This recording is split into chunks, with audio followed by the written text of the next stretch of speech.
James দেশের অন্যতম তারকা। অনেকের মতে বিশ্ব দরবারে তিনি বাংলা গানের সবচেয়ে বড় বিজ্ঞাপন।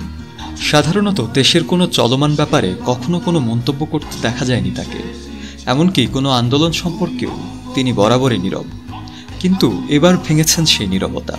নগরবাউলের অফিসিয়াল পেজ নগরবাউল জেমস থেকে 1 আগস্ট ছাত্রদের সমর্থন জানানোর প্রতীক হিসেবে লাল রঙে আঁকা দেশের একটি মানচিত্র পোস্ট করা হয়, যদিও সেখানে কোনো মন্তব্য ছিল না কারো। জেমসের এই প্রতিক্রিয়ায় তাকে সাধুবাদ জানায় নানা মহলের ভক্ত শ্রোতারা।